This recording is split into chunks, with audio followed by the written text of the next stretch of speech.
So hey guys, my name is Camille, also known as Mealybug, and this is my brand new channel. Hi! If you're coming over here and you're watching this for the first time, this is gonna be the first video on my channel. I wanted to sit down and film a video because the sun is going down. And I really kind of wanted to catch it and like sit down. Oh, his hair. Sit down and, there's a hair. There's a hair. There we go, I got it.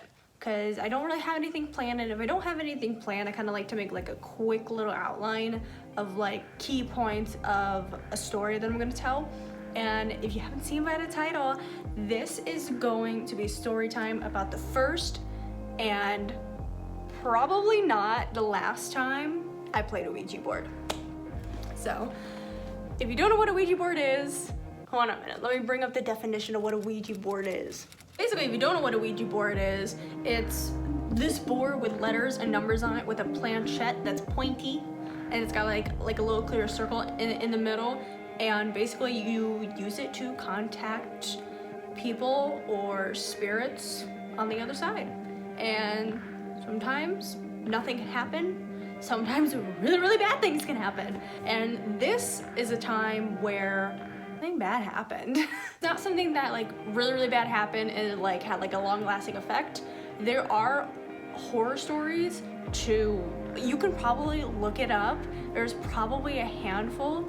So basically a good story, and this is actually one that you can watch on Netflix. I don't have Netflix anymore, but a very good example of something that can go really bad is this movie, Veronica, which is actually based on a true story about this young teenage girl who her dad had passed away, and she wanted to try to contact him, and her friends did it through a Ouija board, and she ended up contacting something that wasn't her dad. It's a really good movie. I actually really recommend it. Today I'm going to be sitting down and I'm going to be telling you a story about the first time I played a Ouija board.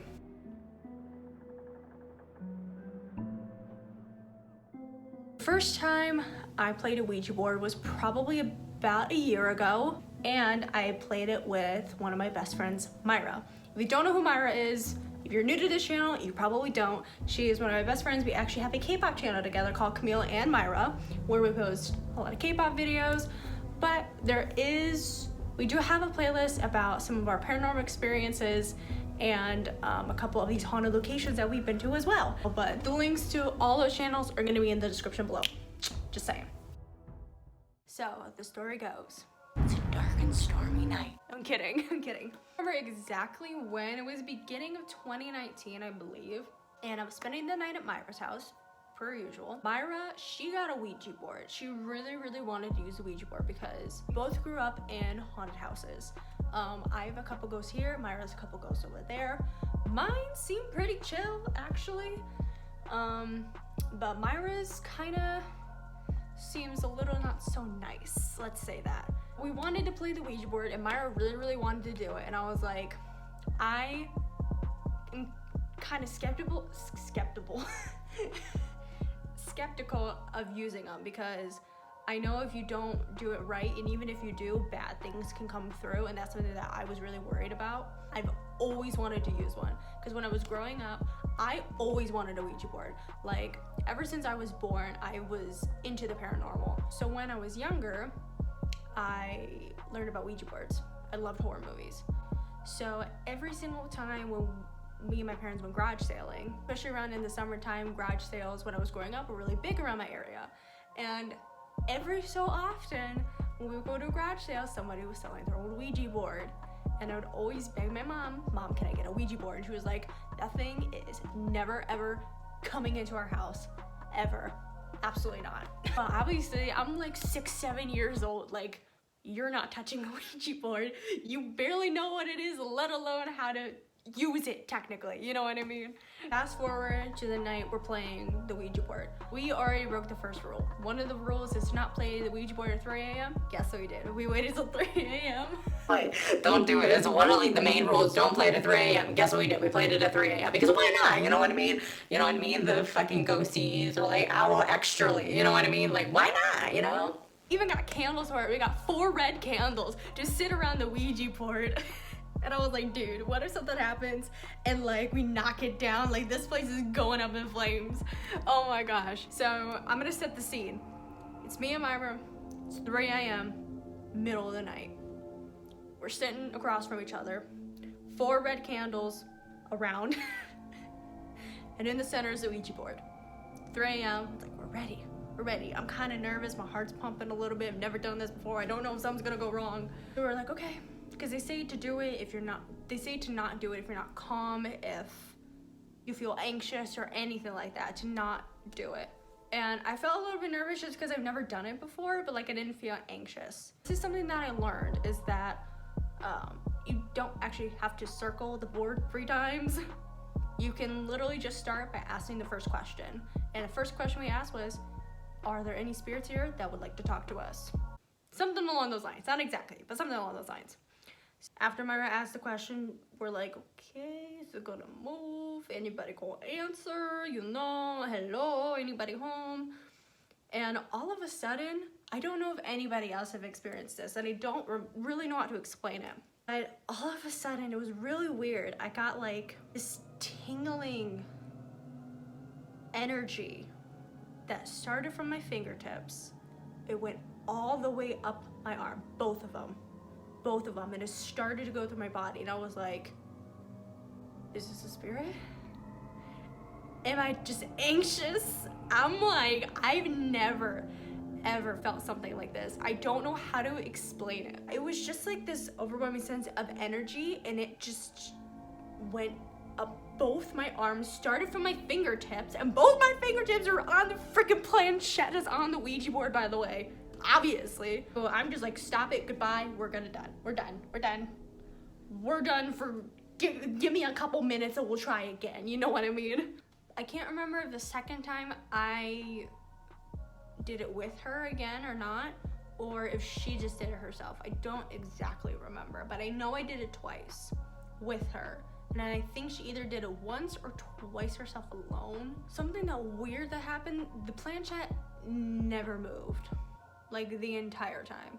We got no response from the board whatsoever. Sounds around us is what we got. The only response we ever got, or like noise or knock or something, was just from the initial question, is there anybody here that would like to talk to us? I think something that Myra did say, and I remember this, and I freaked out, and Myra's like, I invite you into this home to come and talk to us. And I was like, you don't say that word. You ask, not invite. Kind of freaked out too. I don't think you're supposed to do that, I'm not sure. After she initially asked that question, this happened twice, by the way. We were like, what did I know? Where did that come from? In the kitchen, which is not that far, by the way. It's like just the next room, pretty much. And she did have a bunch of bags on the floor, and it's literally only us two. Basically just sounds like the sound of like you like brushing past like a plastic bag. Exactly like that. And so I had the great idea of standing up, and I was like, you know what? I'm gonna walk into the kitchen and I'm gonna see if anybody's in here. And at this time, we are the only 2 people awake. Everybody else is sound asleep. It's 3 a.m.